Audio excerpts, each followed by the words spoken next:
Merci Luc pour l'énergie qui est la tienne et pour le travail que tu as fait avec toute l'équipe sous la responsabilité de Tania qui a animé les déplacements, les rencontres et qui va nous permettre de rentrer dans ce nouveau temps de la campagne. Chère Nadège, chère Sandrine, chère Roselyne, chère Marie-Pierre, cher Rachid, cher Carlo, cher Julien, mesdames et messieurs, bienvenue dans le local de campagne où se cisèlent les propositions pour une Île-de-France humaine. Je vois ici des élus, certainement des futurs élus. Je vois des bénévoles qui nous aident tous les jours. Je vois des militants, je vois les partenaires qui nous ont rejoints. Le MRC, le PRG, Génération Écologie, le MDP, l'UDE, le Front démocrate, les écologistes. Je les salue amicalement. Je vois des journalistes qui relaient nos pensées, nos propositions, notre enthousiasme. J'ai le plaisir de vous présenter le fruit de notre travail. La gauche réunie a géré la région depuis 17 ans avec talent, sous l'impulsion de Jean-Paul Huchon. Son PIB de plus de 500 milliards d'euros, ses infrastructures, ses entreprises innovantes, la qualité de sa main-d'œuvre, la qualité de ses services publics ont permis à notre région d'être une des fiertés de l'Europe et du monde. Première région européenne d'enseignement supérieur et de recherche, 16 milliards de recherche et développement, locomotive du tourisme en Europe, 32 millions de nuitées, son attractivité n'est plus à démontrer. Pour autant, les Franciliens doutent, souffrent, n'en peuvent parfois plus. Pour eux, je vous propose une nouvelle ambition pour l'Île-de-France. L'Île-de-France est admirée partout dans le monde. Elle produit de nombreuses richesses, mais ses habitants n'en profitent pas toujours, n'en profitent pas tous. Vous êtes venus aujourd'hui écouter la présentation de notre projet, alors parlons-en et entrant dans le vif du sujet. En Île-de-France, on a tous notre place, où qu'on vive. Qu'on soit black, blanc, beurre, qu'on soit chrétien, musulman, bouddhiste, juif ou même athée, qu'on ait des parents parisiens, chinois, italiens, algériens, slaves, qu'on soit un homme ou qu'on soit une femme, qu'on s'aime d'une manière ou qu'on s'aime d'une autre. Mon projet politique pour la région, c'est tous ensemble. Contre celui qui crie « haïssez-vous les uns les autres », contre celle qui répète « méfiez-vous les uns les autres ». Oui, tous ensemble, dans une région humaine, j'ai voulu un projet qui rassemble. Je ne découpe pas la région en tranches. Avec moi, ce n'est pas une catégorie plus qu'une autre, un territoire plus qu'un autre. C'est pour cela que dans notre projet, nous prenons 12 engagements pour 12 millions de Franciliens déclinés en 160 propositions. Chaque être qui vit en Île-de-France a une place, un avenir, un désir dans ce projet. Ce projet, il s'adresse à tous les Franciliens, habitants de la petite, de la grande couronne et de Paris, jeunes, étudiants, salariés, entrepreneurs, retraités, chômeurs, habitants de la ville, de la campagne, des quartiers populaires. Ce projet veut retrouver les territoires négligés, unir les générations. Ce n'est pas un projet pro-ceci ou anti-cela. C'est un projet pour l'Île-de-France et ses habitants. Quand je regarde les projets politiques, quand j'écoute les déclarations des uns et des autres, je me dis que le débat, que le choix, que le désaccord, c'est entre la droite et la gauche. La droite et l'extrême droite d'un côté, la gauche de l'autre. Certains sont d'abord pro-business et d'autres sont d'abord pro-franciliens. Notre projet n'est pas, et je crois que c'est là le risque le plus grand de l'époque, la déclinaison d'une mode. Ici, je pèse mes mots. Franciliennes et franciliens, je vous mets en garde contre les personnalités politiques qui ne considèrent les élections que comme une occasion de répéter les idées à la mode ou de reprendre de vieux tubes. J'entends une musique politique que j'ai déjà entendue bien souvent au cours de ma vie, la musique du retrait de l'État, des privatisations, du non-remplacement d'un fonctionnaire sur deux, de la génuflexion devant la finance. Je sais quels intérêts cette mode sert. Et je sais que cet intérêt n'est pas celui de celles et ceux qui, tous les jours, font travailler et font resplendir l'Île-de-France. Nous avons longuement écouté les Franciliens. Ils ont confirmé mes intuitions. Nous avons travaillé, expertisé, analysé, décortiqué, chiffré. Et surtout, nous avons fait parler les Franciliens, ceux qui travaillent, ceux qui ne travaillent pas, ceux qui cherchent un travail, malheureusement trop nombreux, ceux qui ont un métier, ceux qu'on a oubliés. Nous avons commencé par le commencement, c'est-à-dire par les valeurs. Ce projet, ce sont avant tout des valeurs. J'ai voulu un projet arrimé à des valeurs. La politique sans les valeurs, c'est de l'administration générale. Présider une région comme l'Île-de-France, c'est promouvoir des valeurs, des causes, ne pas céder à l'air du temps. Je crois avoir l'expérience et le caractère pour cela. J'ai vu plusieurs fois au cours de ma vie politique des personnalités politiques confondre l'air du temps avec leurs propres idées. Pour ces raisons, j'ai d'abord placé les droits des femmes et la lutte contre le racisme, l'antisémitisme et les discriminations au cœur de nos volontés et de nos actions. Si je ne devais scander qu'un seul mot, je n'en garderais qu'un seul: égalité. L'exigence d'égalité est le plus puissant des moteurs de volontarisme politique qu'on ait jamais inventé. Le moteur d'égalité n'est pas fait que pour les moments révolutionnaires, que pour les livres d'histoire. Il est aussi fait pour les gestes du quotidien, pour l'organisation des transports, de la politique de formation, des subventions, du développement économique.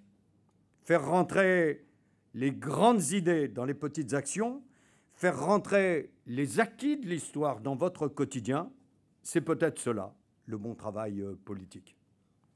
Je veux affirmer la fierté d'être francilien. Je ne supporte pas, je n'ai jamais supporté l'Île-de-France bashing, à écouter certains tout critiquer, tout dénigrer. On a l'impression que les franciliens vivent dans le quart-monde. Les déclinologues ont commencé par conspuer la France, ils conspuent aussi l'Île-de-France. Pour eux, tout coûte cher, tout est gaspillé, tout est à refaire.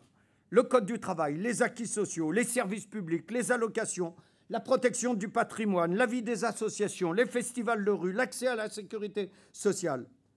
C'est si facile de détruire, c'est si difficile de construire. Thatchériens, 30 ans trop tard, ils seront peut-être interventionnistes dans 30 ans, qui sait.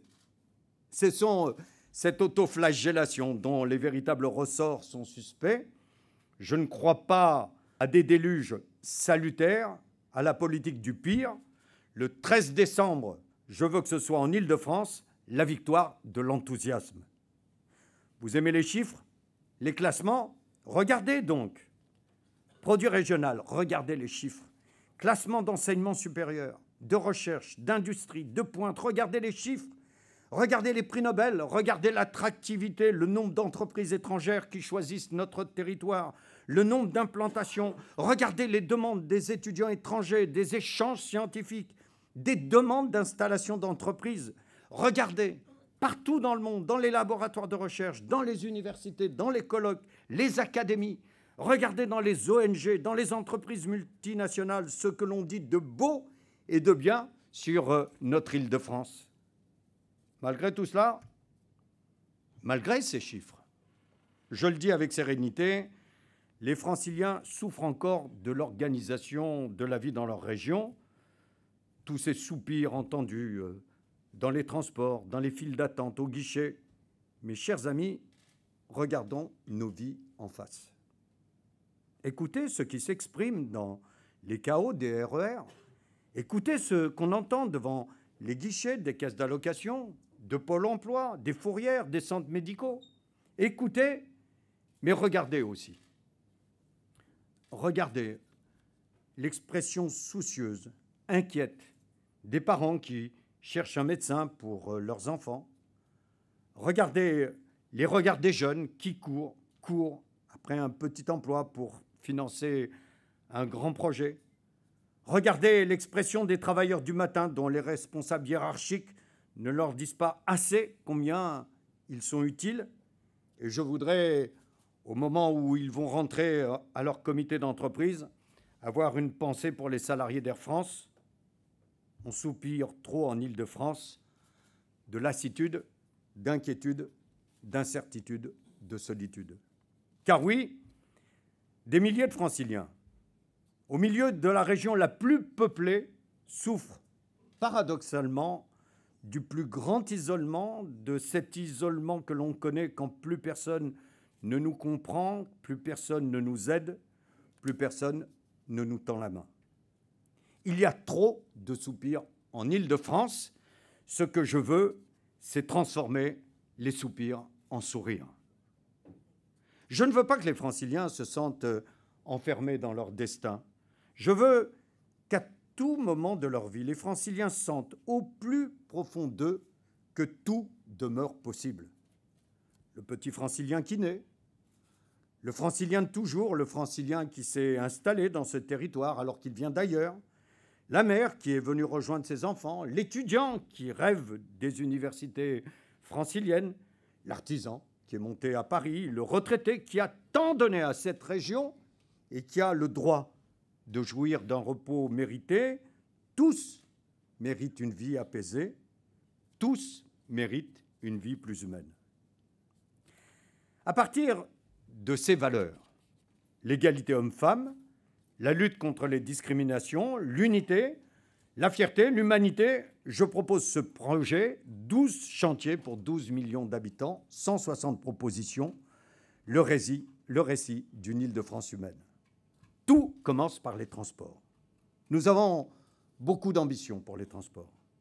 Je m'adresse aux Franciliennes et aux Franciliens. Vous habitez aux quatre coins de notre région, de nos 8 départements. Vous vous déplacez tous les jours, le matin tôt, le soir tard, pour produire la richesse du territoire, mais aussi pour vous rendre dans un lieu d'enseignement, culturel, de consommation, d'habitation ou de loisirs.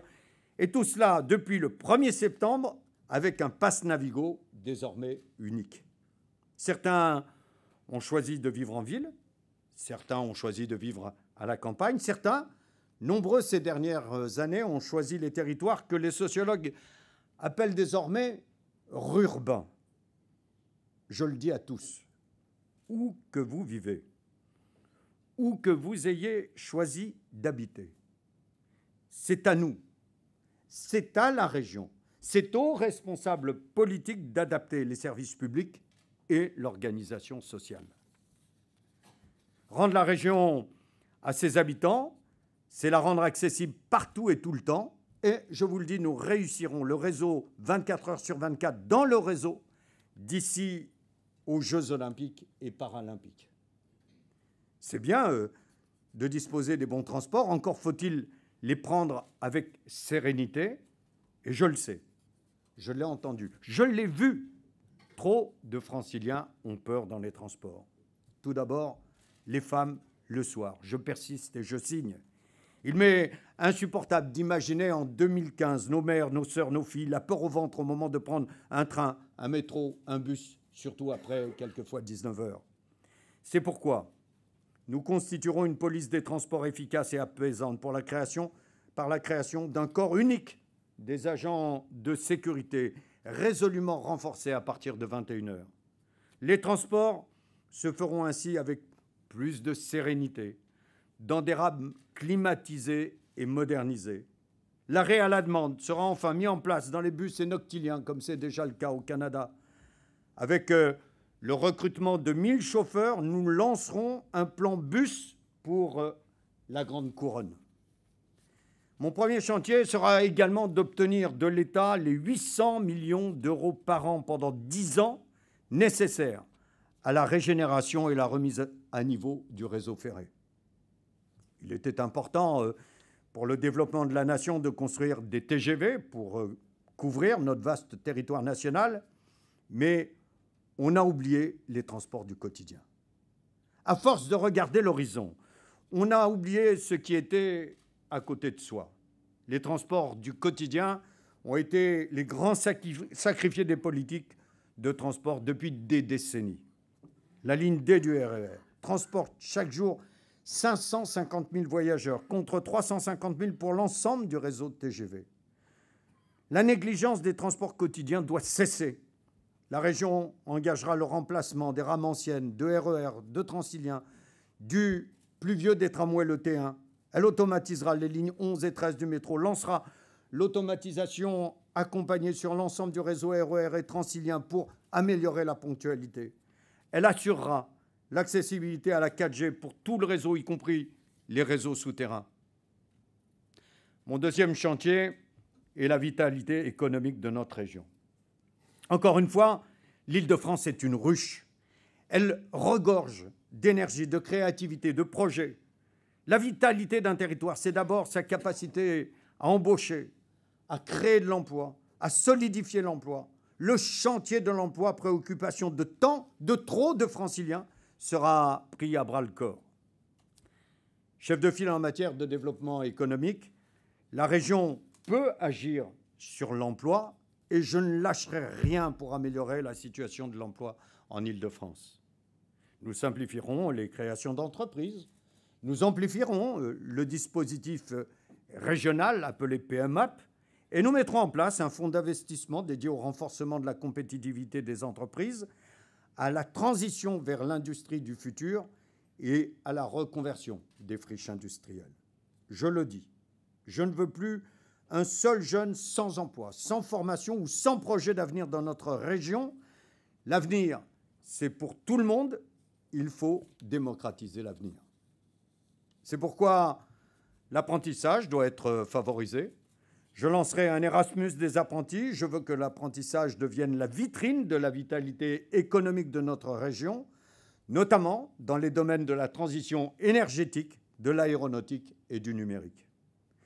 La vitalité économique sera soutenue par des pôles industriels nouveaux et notamment un pôle d'excellence aéronautique, mais elle sera aussi irriguée par des PME plus fortes, mieux informées, mieux accompagnées, notamment par de nouvelles maisons des PME.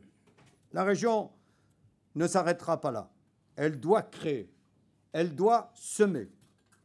On veut toujours voir l'innovation ailleurs, de l'autre côté des océans, alors qu'elle est là, autour de nous, chez les 635 000 étudiants, parmi les 4 900 brevets déposés par an.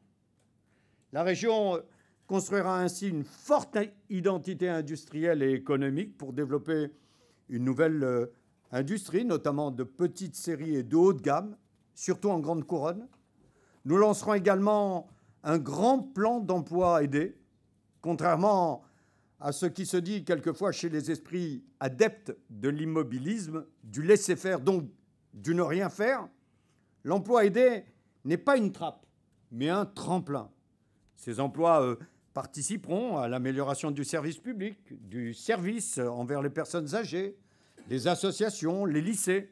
5 000 emplois jeunes seront créés. La vitalité économique est irriguée par la création de richesses des entreprises. Je souligne qu'elle dépend des efforts et de la productivité des salariés. Nous serons aux côtés des salariés. Une collectivité de gauche doit défendre les salariés, l'emploi et les conditions de travail de ses habitants. Mon troisième chantier est la lutte contre les inégalités et pour l'amélioration des conditions de vie. Une région vivante, bien desservie, énergique, ne doit pas abandonner certaines de ses populations. Ce serait non seulement perdre ses ressources, mais aussi perdre son âme.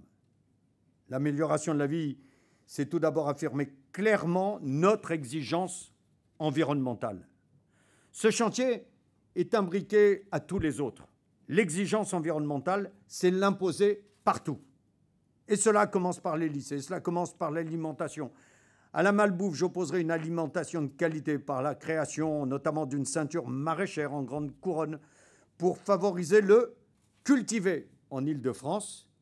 Toutes les cantines des lycées serviront les produits biologiques, ceux issus des circuits courts.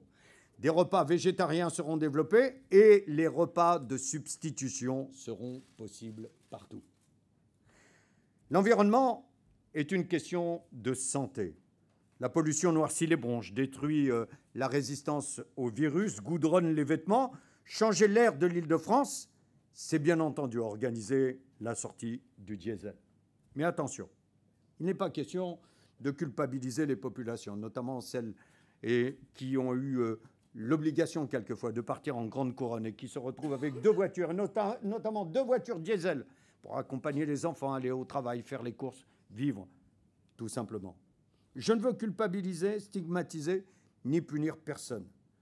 La sortie du diesel se fera sereinement, avec des procédures concertées et progressives. Je créerai une prime régionale à la casse pour les véhicules professionnels et utilitaires. Soyons imaginatifs. Nos ambitions sont grandes et il faut de nouvelles ressources. Je confirme ma volonté de prélever une écotaxe régionale sur les poids lourds en transit pour financer les transports. La social-écologie ne sera pas qu'un mot ou un concept abstrait, mais la théorie politique qui inspirera notre action et l'amélioration de la vie des Franciliens. L'autopartage sera généralisé et je créerai des hubs logistiques aux frontières de la région afin de réduire la circulation des poids lourds en Île-de-France. Les pistes cyclables seront doublées dans les prochaines années. L'environnement n'est pas un domaine séparé de l'action publique, mais doit toutes les irriguer. D'où une proposition de critérisation renforcée des aides régionales en fonction d'une clause sociale écologique applicable dans tous les projets financés par la région. L'environnement, certains en parlent, nous l'améliorerons vraiment. Réduire les inégalités, c'est ensuite proposer un pacte d'avenir avec la jeunesse. Les jeunes sont inquiets, ils sont trop nombreux à connaître de trop longues périodes de chômage, notamment dans les quartiers populaires. Ils ont plusieurs petits boulots en même temps pour financer leurs études. Ils voudraient faire un échange à l'étranger. Ils souffrent de coûts fixes exorbitants. Pour la première fois dans l'histoire de la République, des jeunes renoncent à des études publiques à cause du montant de droits d'inscription que la droite voudrait laisser à la discrétion des chefs d'établissement comme des patrons d'entreprise. Commençons par le début, par leur santé. Je ne veux plus d'étudiants sans mutuelle, c'est pourquoi nous revaloriserons le chèque santé. Ensuite, le logement qui perturbe tant la vie de nos jeunes. Nous construirons, j'en prends l'engagement, 4000 logements étudiants par an pendant toute la mandature. De nouvelles politiques culturelles seront appliquées dans les lycées par le lancement d'un plan culture et art au lycée, un plan zéro décrocheur, la garantie locative pour tous les jeunes et la simplification de la création d'entreprises seront réalisées. Le logement, justement, doit mobiliser toutes les énergies. Le logement, la première source d'inégalité. Les inégalités devant le logement déterminent toutes les autres. Améliorer le logement en Île-de-France est l'occasion d'une grande action des progressistes et des humanistes. Je le dis, on ne construit pas assez. Et je le dis à la droite, quand allez-vous cesser de mentir en faisant croire aux Franciliens que faire du logement social, c'est construire des tours de style années 70 ? Cet argument que vous employez pour refuser le logement des pauvres, des immigrés, de leurs enfants. Vous agitez des épouvantails contre la vérité. Le logement social s'est modernisé. Le logement social, c'est aujourd'hui des pavillons, des immeubles intégrés à l'environnement par les techniques, les normes, les innovations les plus modernes.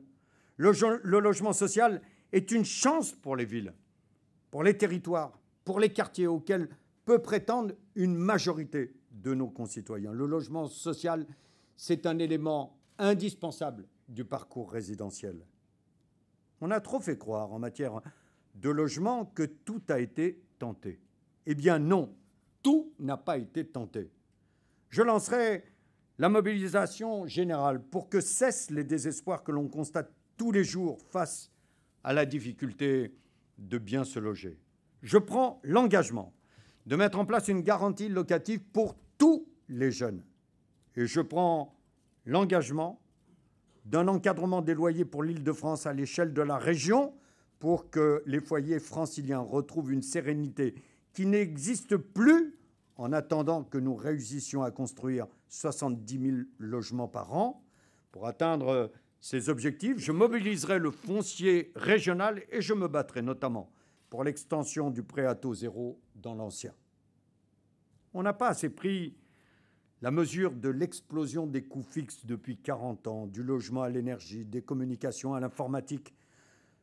Le rapport au logement doit s'apaiser. Il n'y a pas de succès politique régional qui ne passera par la victoire dans la bataille du logement. Réduire les inégalités, c'est réduire l'écart culturel. L'Île-de-France scintille avec ses musées, ses sites exceptionnels, son patrimoine, ses spectacles. Hélas, les fractures immobilières ont creusé un écart culturel qui fait peser sur les populations modestes le poids des fatalités. La culture doit être un instrument de libération générale, pas de simple divertissement des classes sociales entre elles. C'est pourquoi je garantirai la croissance culturelle du budget régional et élargirai le 1% artistique dans les politiques régionales d'investissement pour encourager la création. J'en ai déjà parlé, j'en reparle, et je lance le chantier prioritaire du droit des femmes et de l'égalité réelle, déclarée grande cause régionale, dont nous avons vu les premiers effets sans concession sur les transports. La lutte contre les discriminations sera rendue absolue par l'inscription dans les critères de la commande publique de l'égalité salariale. Une semaine régionale d'éducation et de lutte contre le racisme, l'antisémitisme, le sexisme et l'homophobie sera consacrée. La région s'engagera avec volonté et énergie dans les chantiers sociaux au-delà de ses compétences actuelles. En effet, quand un enfant est malade et qu'un pédiatre n'est pas disponible, quand les listes d'attente pour consulter un spécialiste est excessive, c'est la République qui échoue. L'accès à la santé dans nos territoires n'est pas satisfaisant. Nous lancerons un plan régional contre les déserts médicaux ruraux et urbains. L'installation des médecins sera encouragée et des aides leur seront apportées s'ils appartiennent au secteur 1 et qu'ils ont un projet à présenter. Les maisons de santé seront développées pour assurer la qualité des soins partout et garantir la pérennité des couvertures de soins. L'heure est au regroupement, à l'union, aux équipes. Les étudiants et les médecins eux-mêmes et les professionnels de santé le réclament. Nos seniors doivent être aidés. Ils sont trop seuls, trop démunis. Nos procédures de solidarité ne sont pas à la hauteur des promesses de la République.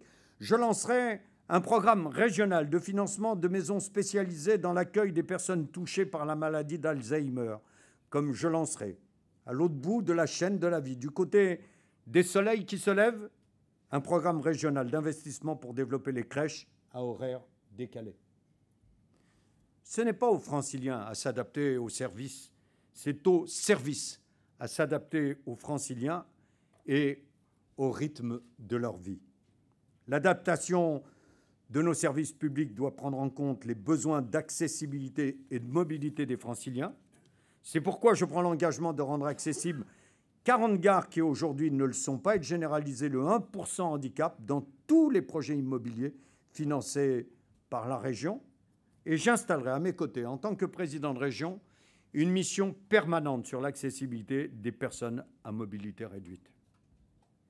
Tous ces engagements sont inspirés par une certaine idée de la solidarité, une certaine idée qui a inspiré des actions volontaires et résolues pour l'accueil des réfugiés qui viennent s'installer en Île-de-France. Je maintiendrai ma volonté d'améliorer et de réussir cet accueil. Avant de finir, je voudrais saluer les fonctionnaires de la région Île-de-France qui font fonctionner notre territoire. Même si certains l'ont oublié, il s'agit pour la plupart de fonctionnaires de catégorie C. Je vous laisse imaginer les effets d'un non-remplacement d'un fonctionnaire sur 2 dans les lycées, les centres de soins, les services publics. Je serai un président de région fidèle au sentiment que j'ai eu quand je suis arrivé en France, à l'âge de 10 ans, lorsque j'ai compris très vite que les services publics étaient le patrimoine de ceux qui n'ont pas de patrimoine. Pour finir, un dernier engagement, de ne pas augmenter la fiscalité régionale pour les contributions et les contribuables et les entreprises. Le développement de la première région d'Europe est indissociable d'une gestion sérieuse.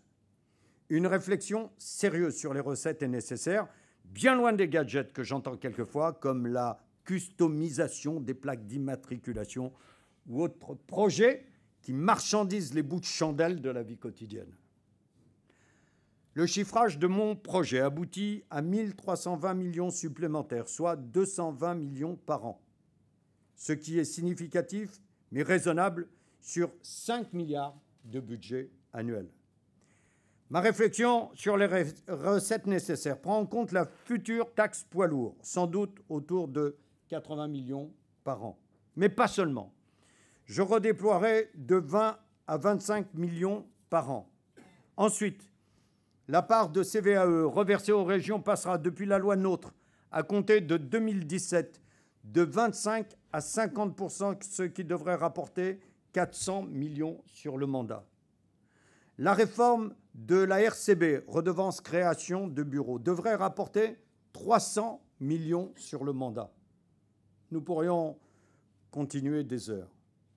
Je pourrais parler de l'aide à l'installation des jeunes agriculteurs, de notre stratégie de l'économie sociale et solidaire. Je salue Benoît Hamon qui est excusé ce matin, de l'Europe des régions, de l'installation de Véligo, des grands projets comme le grand stade de rugby en Essonne, de l'enfouissement de la RN 10 à Trappes, de la forêt de Pierrelet-Bessancourt, du renouvellement urbain. J'aurais voulu parler de la mission que j'annonçais sur les personnes à mobilité réduite, en même temps que Julien Drey est arrivé, mais comme il arrive, voilà, je salue son arrivée. Nous pourrions détailler nos propositions et les détails de nos projets dont vous trouverez sur Internet, sur les marchés, dans nos documents, les développements et les informations les plus précises. En attendant, dès la fin de mon intervention, va vous être distribué un document, notre récit de l'Île-de-France, qui détaille les 160 mesures.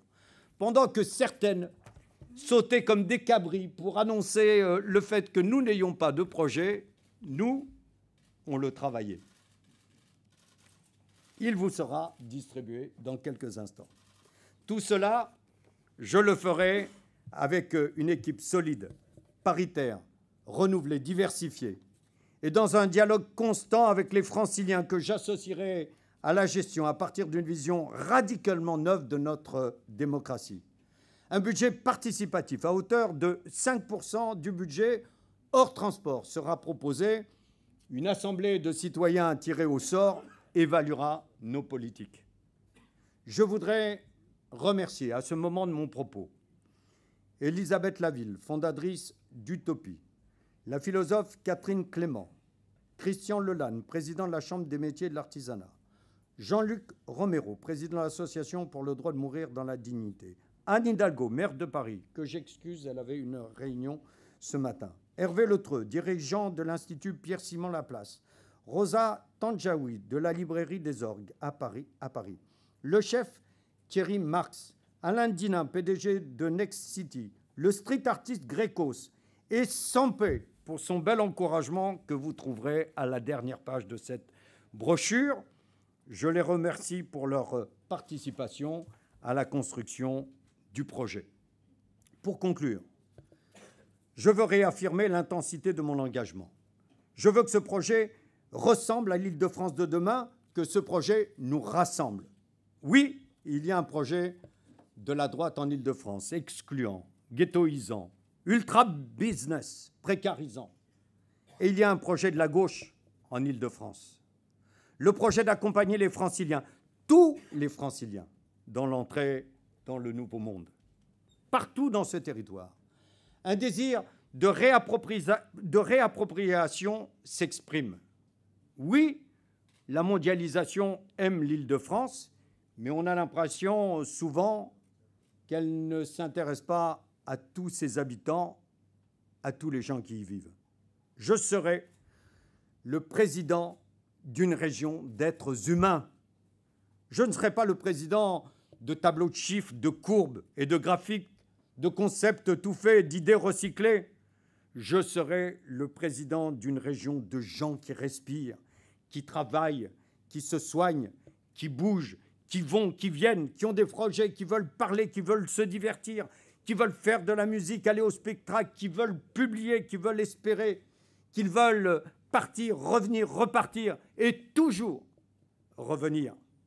Bref, une région des gens qui créent. Je serai le président d'une région de chair et de sang où l'on arrive avec espoir et d'où l'on part avec regret. Une région bouillonnante, puissante, passionnante, impressionnante. Une région pour nous, une région humaine. Mesdames et messieurs, nous rentrons dans un nouveau temps de la campagne, le temps du projet, le temps d'une Île-de-France humaine, le temps du projet qui va vous être distribué et qui, à partir de cet instant, est disponible sur le site uneîle-de-france-humaine.fr. Je vous remercie de votre attention.